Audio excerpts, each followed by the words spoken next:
everybody? It's your boy Todd Smith here once again, alongside my tag team partner Dale Clifford out there in Foley, Nevada. Welcome to yet another episode of the No Gimmicks Podcast. And joining us this week, the third member of the No Gimmicks Podcast team, one Mr. Craig Perkins. Craig, what's good, my man? It's good. Everything's good. I'm looking forward to reviewing this pay-per-view tonight. Right on, right on. Dale, what's good, my man? What is up? It was like we had an Extreme Rules pay-per-view, and the Golden State Warriors go up 2-0 on the Cleveland Cavaliers. So right now I can't complain. Yes, sir. Dub Nation, stand up. I would stand up, but then you guys will see I'm in my boxer shorts, so I'm going to sit down. No, we don't want to see that. No, we do not want to see that. No, yeah. That would be a ratings killer, wouldn't it? Well, maybe. I don't know. I don't want to see it. It might maybe they go up. I don't want to know. Not sure what our demographics here are for the No Gimmicks Podcast, but yeah, let's go ahead and jump into this. So this is our good, the bad, and the ugly review of the 2017 Raw brand pay-per-view, Extreme Rules. So the first match of Extreme Rules, we had The Miz taking on Dean Ambrose. Basically, the stipulation here, it was no champion's advantage. What basically means is if Dean Ambrose were to get disqualified, he would lose the IC title, which was on the line here to The Miz. So for the good, basically, we have that Miz regains the IC title, and this is his 7th reign as IC champion in a strong opener in a pretty solid match that utilized some good psychology. Let's start off here with you, Dale. Dale, what do you have for this one? Yeah, I think that's the good. I enjoy Miz as a title holder. I really think he does a good job. I think he could be elevated back to WWE Championship status, but then he kind of got shifted over from SmackDown to Raw, and I think right where he is now is Intercontinental level again. But definitely like that. He's number 2 all-time in title reigns, so definitely a good there. But I know there were some bad, and just kind of the way that the match ultimately worked itself out. Craig, you had brought up the biggest thing that you thought was the bad here. Well, I mean, it might end up being a minor thing. I saw Miz tap. I saw him tap out. He, in the figure 4 that he was in, he was reaching with his right hand to grab the ropes, but if you looked at his left hand, it clearly was tapping repeatedly. It wasn't like a one thing, occasionally. It was repeatedly going like this. Mm-hmm. And the ref didn't acknowledge it. The announcers didn't acknowledge it. I just happened to notice it. I don't think it was meant to be, and I think he realized it as he was doing it, and he quickly stopped. But I did notice it, and it's just one of those continuity things that kind of bothers me. But in the end, I don't ultimately think it really is going to matter or anything, but it's just something I noticed. Yeah, definitely a good observation there on your part. I missed that. Dale, you missed that as well, I believe. But yeah, I didn't. I'll just give props to Craig for kind of noticing that thing. The bad that I had kind of thought about was just the early tactics by Miz to kind of go about the efforts to get Dean Ambrose. It went too far. It went too far.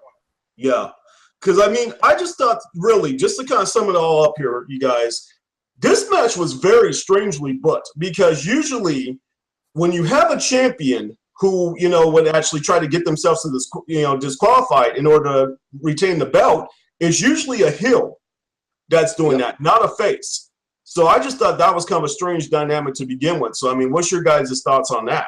I don't know. It's like I kind of agree, except for the Ambrose was the face here. It's like typically, it's like Miz would have obviously went for the disqualification, but again, being disqualified causes you to lose the belt. So it's kind of interesting as to why Miz had to play all the distraction tactics and make it look like he was trying to get Dean Ambrose disqualified.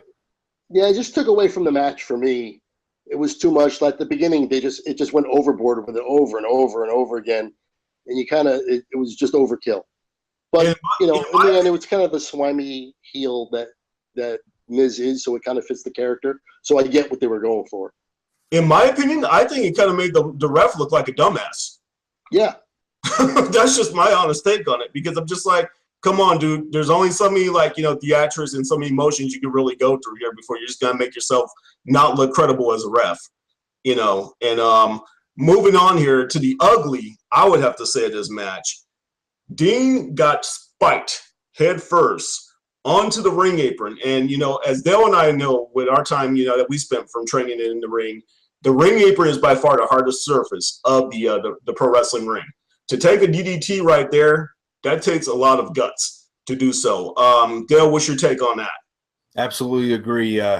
They have brought more apron spots up into a WWE with the rise of the indie guys that you kind of see with this stuff. And definitely every time they hit the DDT on the apron, I'm like, oh, that is such a tough spot to do because there is no give really right there because that's where the framework of everything is constructed. Craig, what's your take? Yeah, I mean, I've had very, very limited training, but, that's not a spot you can take lightly. Those are very, very rough. Especially, I don't know if you've seen the UK stuff lately. They've been doing a lot of those apron spots. They're coming up more and more, like Dale said.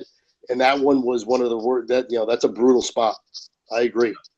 Yeah, and it's really interesting, too, because, the WWE in the past has outlawed certain moves from even being used in the ring. Like I remember for a while there was no high spots. There was no usage of the pile driver. Of course, they got rid of chair shots to the head. So it's like I'm really surprised that here in 2017 that they're even continuing to allow the superstars to utilize that. So we'll see how long that continues on for. It might be something that they possibly abolish in the future. I just hope it doesn't take a serious injury from one of their competitors in order to to make that happen. So moving on here to the next match of Extreme Rules, we had Noam Dar and Alicia Fox taking on Rich Swann and Sasha Banks in the intergender tag match. So for the good for this one, basically, we kind of all agreed it was short and sweet, plus Sasha Banks and Rich Swann get a win on a pay-per-view. Dale, what's your thoughts on this one? Yeah, that was pretty much it. I kind of looked at this one. Alicia Fox and Noam Dar really haven't done much since they kind of got paired together. Noam was starting to put some wins together on 205 Live. Then they broke up Alicia Fox and Cedric Alexander, put Alicia with Noam, and now he can't win. Craig, what do you have to say? Yep. Well, I'd say the bad about this is the fact that Sasha Banks is now on 205 Live and has been shuffled out of the title scene on in the women's division on Raw. And that's basically a crime at this point. I mean, she's one of the best women they have, and now she's been relegated to this role. At the same time, I'm kind of happy about the fact that she's on 205 Live, and it kind of shows that they're hopefully trying to invest somewhat in that show and get people to watch. Mm-hmm. So it's kind of like a double-edged sword for me. But, ultimately, the fact that she's there, it kind of, lowers her, and she shouldn't be. Yeah, and I mean, in that aspect, let's go ahead and jump to the ugly here for a second. Let's talk about how Alicia Fox is being utilized as well, because Alicia Fox, basically, she's been getting wasted. They kind of have made this movement here where they've gone out of their way to classify that the women are now referred to as women wrestlers or women competitors. They're no longer divas. So why in the hell do we have Alicia Fox continually to be utilized almost primarily as a valet and getting very limited in-ring action? So I'd like to get your guys' thoughts on that. Craig, what do you have to say about it? Well, I actually think if they gave her a chance, she might be able to go. I mean, she's been there a long time now. Showing improvement, I think, in my opinion. But they don't give it a chance. That's the whole problem. But if they did, I think, we would all be pleasantly surprised because I think she can actually go if given the opportunity. Dale, what's your thoughts? Well, she was a Divas champion, albeit different era when it was Divas, and now this is more women. Yep. But she was a Divas champion, and now that we've got the women division where it's the Revolution, it seems like, she was in that throwaway when it was the Divas title. So now she's just going to be the one that we use to elevate everybody else that we want in the Women's Revolution. Yeah, not productive, if you ask me. So we'll have to see, what the future has, in store for Noam Dar and Alicia Fox, or if they even wind up keeping those two together if they go their separate ways. So moving on here to the next match from Extreme Rules, we had Alexa Bliss, who was the Raw Women's Champion, taking on Bayley in a kendo stick on a pole match. So for this one, the good, basically we have that Alexa Bliss remains as the Raw Women's Champion, and she's got the complete package. She's got the skills to pay the bills. Dale, what's your thoughts on that? Yeah, I think that's about it that we could pick from this being the good. This probably was the low point of Extreme Rules. Just there really wasn't much good that came out of this one, except for the fact that really we've kind of slowed down on the hot potato of the Raw Women's Championship now, with Alexa Bliss now taking over. Yeah. Craig, what's your thoughts on the good of this match? There wasn't much, to be honest. I mean, was it on even long enough to have a good, bad, and ugly? I mean, what was it, 3-4 minutes? That's really disappointed in this match. Yeah, and it's sad. This match. I mean, Alexa retaining, and like Dale said, the hot potato's gone. She's kind of been established now, but just very disappointing overall. I had a lot of high hopes for this. I thought we'd have a more dramatic finish, a more more climatic, and it just wasn't. It was just very anticlimactic and just sudden in 3-4 minutes, done. I don't understand. Yeah. I don't. If they cut it, that'd be one thing. But even if they did, why would they cut that and then leave that ridiculous Elias Sampson segment in? Give the women more time. Yeah. That was terrible. So Bayley, she was quite underutilized in this match altogether. But one of the things, moving on to the bad here in this match, she never even got the opportunity to use the kendo stick, not even once. So, I mean, it's just like, what was the whole entire purpose of this match to begin with? Dale, you have any idea what's going on here? No, I guess maybe you could look at it as she was the face and they didn't want her to use it, but basically it's like it was Bayley go in there, get beat down with the kendo stick, and then lose to Alexa Bliss. Mm-hmm. That's pretty much it, short and sweet, like the match was. So, Craig, you have anything else to add to it? Yeah, just the fact that, like we were just talking about, is the fact that Bayley didn't use it. I thought that's what they were building to. The whole focus was saying Bayley can't be hardcore, Bayley can't be extreme. So I thought the buildup would be Bayley would eventually do that and become extreme and use it. And they never even did it. They never delivered on what they were teasing the entire time. Mm-hmm. And I just think it's bad booking. I don't think that's a good, if you're going to tease something like that, deliver on it. Then make it happen and make it a moment. And they had the opportunity to do it, and they blew it. Okay, so let's talk about the ugly here for a second, because we just kind of summed it up with 3 words. The ugly was the match itself. So I mean, it's like, what possible good can we go, from here on out with these two? I mean, Dale, do you have any ideas of what they're going to do with Alexa and Bayley? No, it's kind of interesting because now it seems like Nia Jax is headed for Alexa Bliss, but you're like, that's 2 heels going at each other.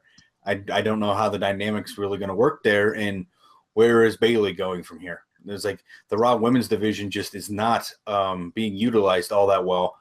SmackDown is doing a much better job with the way that they're putting their women's division together. They have all of them in a Money in the Bank ladder match. Absolutely. Obviously, it's designed for the pay-per-view, but still, it's like they're still utilizing all of them to where you think that any one of the women can come out of the Money in the Bank ladder match with the contract there. On Raw, that's it. It's like we just talked about. Is that like Sasha went backwards? Is like, is she going to come maybe up again? Is like, because everybody was kind of waiting for the Sasha Banks heel turn and a feud with Bayley. That never happened. It was like, and Sasha's now gone a different direction.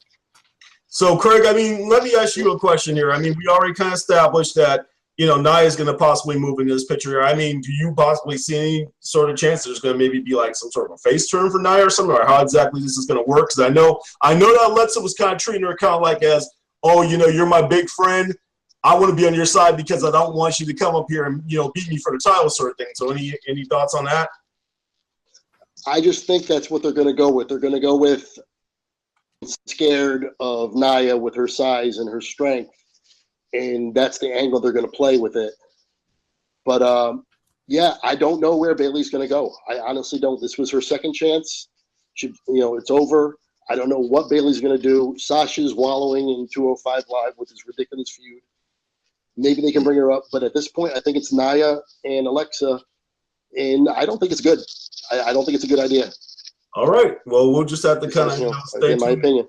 We'll just have to stay tuned and see exactly where they go with this. But moving on here to the next match from Extreme Rules, we had the Hardys, who are the Raw Tag Team Champs, taking on Sheamus and Cesaro in a steel cage match. So the good from this one here, basically, it was a strong showing by Cesaro and Sheamus. Saw some nice tag moves delivered here. The double Razor's Edge being one of them that I noticed. Also the tandem White Noise. They came from the top ropes. Plus they also walked away as tag champs here. So what's your guys' thoughts with these two being the new tag champs for Raw? Starting with Dale first. So that is interesting because obviously the cohesiveness of Sheamus and Cesaro has picked up. It's like it was picking up right towards when they lost the titles to the Hardys, and then they flipped heel, and now of course they're the Bar, so they're definitely really starting to work together. So I think that's the right direction, and we're clearly not done with the Hardys and Cesaro and Sheamus, so we'll go from there.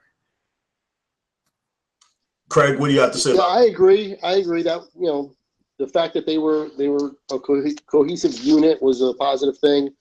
I kind of saw this coming. You could kind of tell that this was going to happen, so that was a little predictive. I'm hoping in the back of my mind that maybe this leads to the broken Hardy gimmick. Maybe they have a rematch and they lose that, and then we get there. So that's the good part for me. The bad part was the fact that the match rules, the rules of the match, were not. It's hard to explain. The rules of the match do not determine. Were not determined by the wrestlers properly. Mm-hmm. You get a situation where if you go over the top, then it's going to be 2-on-1. So why would you not let that person go over the top of the cage? So then you're in an advantage of a 2-on-1 situation, or escape the cage, vice versa, whatever the situation is. Or when Matt Hardy was in the ring by himself, Cesaro was trying to leave. He stopped him. Why would you stop him? Because if you let him go, then it's just a 1-on-1 match with you and Cesaro rather than 2-on-1 match. Yeah, it just didn't make sense. And let me try. They didn't. Let me chime in real quick and say this, Craig. The stipulation for cage matches these days, I don't understand what the rules are from one cage match to the next. Because I have seen cage matches where you can win by actually defeating your opponent in the ring. I've seen that. I have seen it to where one person from one team has to get to the floor first. And then now this, what we saw tonight, this I have never seen in any tag team match before, and it completely defied all logic. Because what happens when one member of a tag team goes out to the floor? He gets his partner gets left in the ring with two guys from the other team. So that's not an advantage. So with him being a good tag team partner, he's going to want to get back in there and help out his partner, right, Dale? Yes, which is what Jeff Hardy did. He went back in and did the move off the top and came back into the ring. But you're like, well, but that was the other thing too. Is like Sheamus was getting ready to walk out the door, and Jeff Hardy stopped him. It's like, and Michael Cole, doing his brilliance, decided to go, oh, look at that. There's Jeff Hardy saving the match for his team. I was like, wait a minute. What are you talking about? Or Matt Hardy. Yeah, it would have been better to just let him go. Matt Hardy pulled Sheamus back into the ring there. And it would have been better to let him go. Yeah, Matt didn't save the match. It was like, because Jeff Hardy had already escaped. It's like if it took one tag team partner to escape, the match would have already been over. So, it just like Michael Cole didn't even understand the rules. But does he really ever? Nope. I don't even know if it's about an understanding of the rules. I just think it's about a stupidity of the rules. And the rules, they just don't make any sense. There's no advantage. Yeah. To escaping the cage first, or trying to save one guy from leaving with the other one still in there. It was just convoluted, and it didn't need to be. It should be defined better in the future, in my opinion. That's 3. Count them 3. That's 3 matches so far in the Extreme Rules card where we question the booking tactics. That's not boding very well for the Raw creative or writing team right now. So let's get to the ugly of this one here and then get on to some of the better matches from the show, okay? So the ugly that we had here, Jeff Hardy's face got acquainted with Sheamus's boot. Anybody want to detail the events of what happened there? Dale, you want to start off? Well, there was a steel cage door in between face and boot, but still. Not good. Though the one thing that I had brought up is like, I don't know, you can fall under the bad or the ugly too, is every single pay-per-view the Hardys have been on has been an Extreme Rules match. Yep. Yeah. Don't know if we want to qualify that as a good or bad or the ugly. Just notice. Yeah, I mean, every pay-per-view match has been in some type of weaponry match, and I kind of thought that they were trying to get away from being the spot monkeys, as the Broken Hardy or as the Broken Gimmick said. So now, Craig, Craig, hold on. Okay. Let me let you take this one here, but I want to start off with saying this. You were the one who just mentioned a couple moments ago, basically about, you're hoping that this is going to lead to a possible gimmick change for the Hardys, where they would become the Broken Hardys. Dale had mentioned that the gimmick's kind of tied up in court right now, basically. Impact is claiming that they own rights to it. I think at one point the Hardys had said they own it, and I guess Vince tried to, of course, pay Impact off, but it's just not happening as quickly as we thought. So my question is here: without the Hardys really having a solid gimmick, they're not really Team Extreme like they used to be, and they're not really the Broken Hardys. They're kind of almost stuck in between gimmicks. So what's next for these guys? What do you think is going to happen if they don't get the Broken Hardys gimmick going for them? Well, I mean, the obligatory rematch is going to happen, obviously, and they'll probably lose that. As usual. If it's not the Broken Hardys after that, then I don't know where they're going to go after this, because I honestly believe the WWE brought them back in for this gimmick. They believe in the money, the merchandise, that kind of thing. And until that happens, they're going to wallow. They're going to just be there as guys. Like, it's not going to be anything special. And they got to win this court battle, basically. Either the Hardys do, or the WWE's got to pay off Impact in some form or another. And that's the only option they have, really, because that's what they paid for. That's why they're there, in my opinion. I'm going to say this real quick, and then we're going to go ahead and move on to the next topic. I'm not really a fan of this run for the Hardys in the WWE. I didn't like it from the get-go. I like the Hardys as a tag team, but I do not like the way that they gave them the belts at WrestleMania, how they killed the momentum from Gallows and Anderson, and how these guys really have not had hardly any interviews or anything like that to connect with the crowd. It's basically just been, like Dale said, competing in gimmick matches and just kind of being stuck in between gimmicks. But we're going to go ahead and move on here to the next match. We're going to talk about Neville, the king of the Cruiserweights, who took on Austin Aries in a submission match for the Cruiserweight title. Now, let me preface the good by saying this. I actually know that these guys deliver every time that they step foot in the ring. But I had some concerns about this match just based upon the fact that they were going with a submission match, because I figured that might ground these two guys. We know both of them like to take flight. So the good here is they delivered. And the king of the Cruiserweight, Neville, his reign continues. So he continues on as a solid, heel champion on 205 Live. So, Dale, what's your thoughts on that? Yeah, this one kind of took me a little bit to kind of get into. At first, I thought maybe this was going to be the lowest of the tiered matches for them, but by the end, it definitely had delivered. And so far, as the night had progressed, this was the match that lifted everything up. It was match of the night until we got to the main event. And arguably, it's like, since it's the singles match, it's like you could still kind of put it up there. It's like when you go in a one-on-one basis in a submission match, these guys definitely delivered. And I do think, again, it is a good thing for the Cruiserweight division and 205 Live that these two guys are there, because that's really brought the attention to them. But that also now leads us into the bad, is where do we go with this rivalry now that it's clear that Austin Aries can't beat Neville? I don't know. I'm just going to start by saying, he has kind of plowed through the competition from 205 Live. There's one person that I could possibly see emerging, just because he I think, ended his feud with Brian Kendrick. I think the next man to step up to the plate is going to be Akira Tozawa. That's who I think is going to challenge him next. Craig, what's your thoughts? Yeah, I agree with Akira Tozawa as the next challenger. I still say, even with the match that we haven't reviewed yet, the main event, this was still the match of the night for me, which is why I'm such a big supporter of 205 Live. I've been banging the drum for them all along. I like the show. I like the division. They just need more development and more time. And then this was a perfect example. This match was a good match. It was just a good match, start to finish. well constructed, well executed. Everything about it was good. The ugly for me was Austin Aries' dive that he completely missed on, and maybe Neville moved a little too early and made Austin look like a complete fool because he went flying and Neville was nowhere near where he landed. Yeah. But other than that, I mean, this match was really good.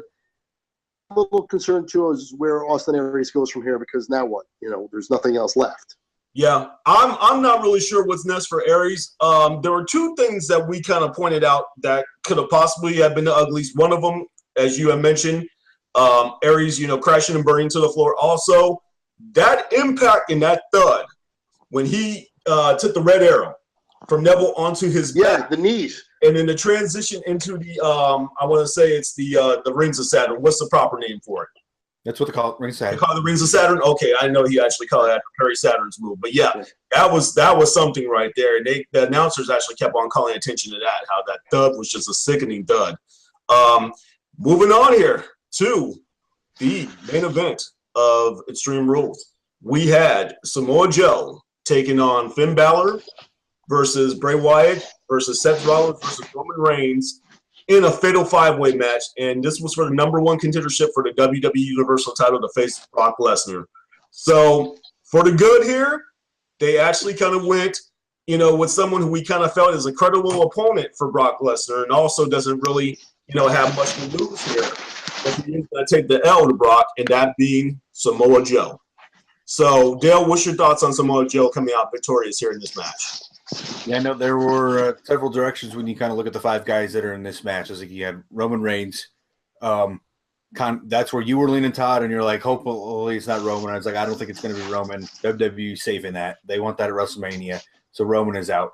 Bray, I just think that he's kind of gone backwards ever since becoming WWE champion, and then the disaster that was his ending with Randy Orton, and then.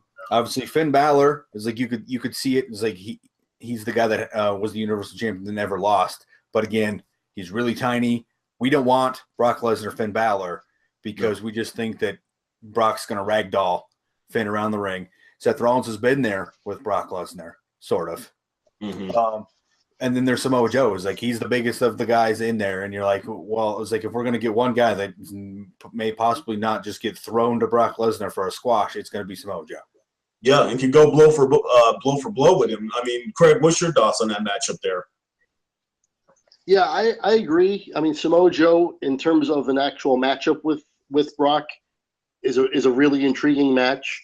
It is heel versus heel, although Brock, is kind of technically, he's kind of a tweener, but it's still heel versus heel, which I know they don't usually want to go with, which is why I thought it was going to be either Seth or Finn, and I was also assuming that whichever one of those won, they would get destroyed by Brock, meaning, Seth would be the person that could recover quicker. So I was kind of hoping for Seth.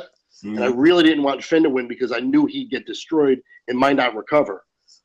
So in that aspect, I'm glad Joe won. But I still think this whole thing is just a holdover until SummerSlam when Braun comes back and Braun faces him. And knowing that in the back of my mind, it kind of takes away from the whole thing. Mm-hmm. Yeah, good point, Craig. And it's really sad to say, I'm just going to say this real quick. Finn has been lost in the shuffle ever since he's returned back from his injury. I hope that guy gets back on, the correct path at some point and eventually challenges someone for a title. But, I agree with you guys. Brock is not the one to put him in the ring against because that guy might get hurt for real. Again. The problem is the reason why Finn kind of gets lost in the shuffle is Brock Lesnar's the champion. Yeah. Anybody else on the roster, you can put Finn in there and you can make it work. Everybody's like, well, you still think that Finn and Brock can make it work, but the way that WWE has booked Brock, it's so very hard to find someone that you can put in there and make it seem believable.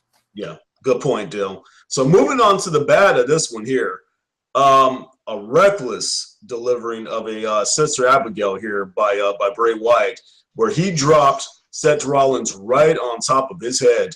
And we were flirting with, possibly making this one the ugly, but we got some ugly that tops that one. So, Dale, what's your thoughts? Because you're the one who really kind of, pointed this out to us here. Yeah, I don't know. It was like it just kind of looked like Bray had gotten blown. It was like he looked like he was blown up trying to deliver the Sister Abigail. It was very sloppy. He kind of just flung Seth to the ground. Is like, and Seth didn't really take it well either. Is like he kind of, it almost ended up becoming like a Sister Abigail DDT. Yep. Mm-hmm. Craig, your thoughts? Yep. Yeah, I agree. It was sloppy. It wasn't done well. And it's actually surprising because I think Bray's pretty good in the ring. I kind of like his matches usually, but yeah, he definitely screwed up on that. And it's the ugly for this match. So now let's get to the one, because this is the true ugly that we actually decided upon, because that one was one of the ones that we had kind of flirted with here. There was a spot during the match where the coquina clutch was locked on Finn outside the ring. And here comes Roman Reigns playing a human game of bowling, where he just came from around the side and absolutely drilled both of them with a spear through the barricade ringside. So what's your thoughts on that, Daryl? Yeah, that was pretty that was I think kind of the moment that got the crowd to go, oh wow. It was like, and then obviously it was followed by a pretty nice frog splash through a table spot by Seth Rollins. But this was the big spot of the match, was the spear through the barricade.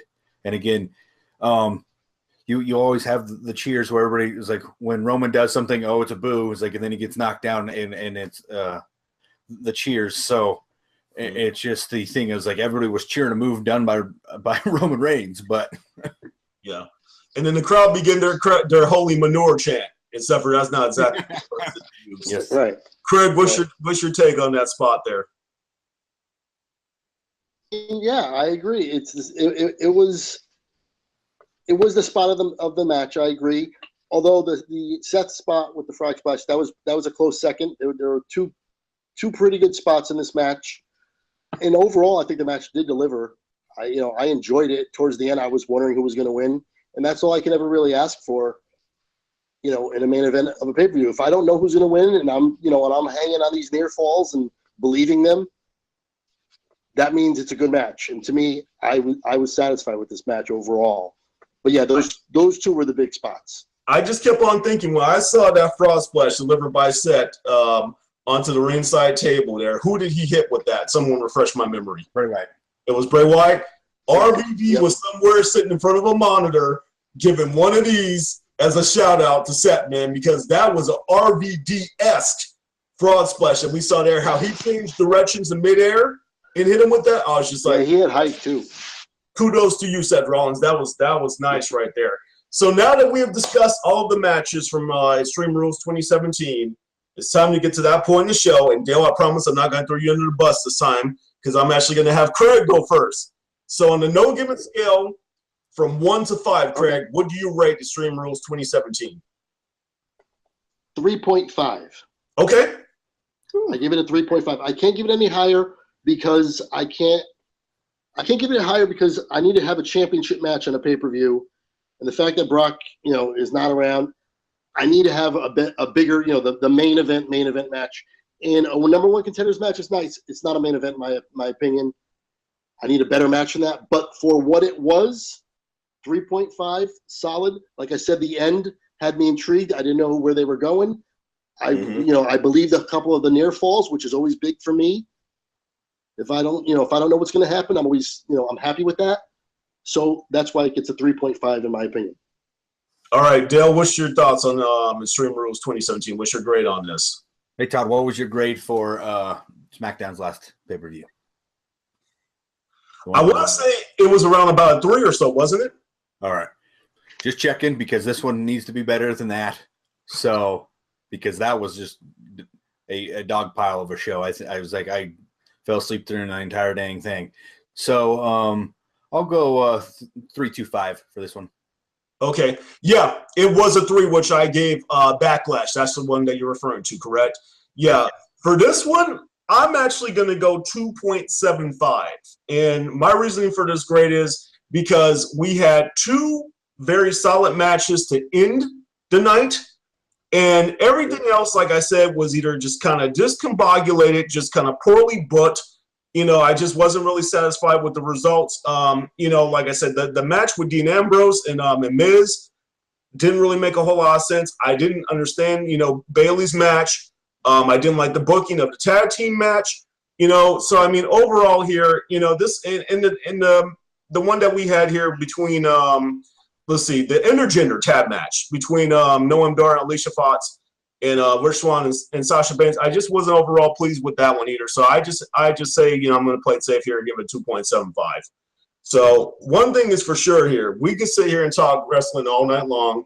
Well, unfortunately, we have come to this episode, the end of this episode of No Gimmicks Podcast. So thank you for joining myself, Craig Perkins, and Dale Clifford, as we gave you the good, the bad, and the ugly for WWE Extreme Rules for the Raw brand. So thank you for tuning in for this episode of No Gimmicks Podcast.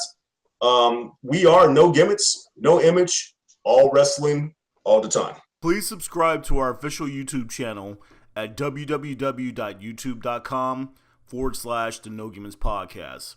Please make sure that you subscribe publicly so that way we are aware of your support.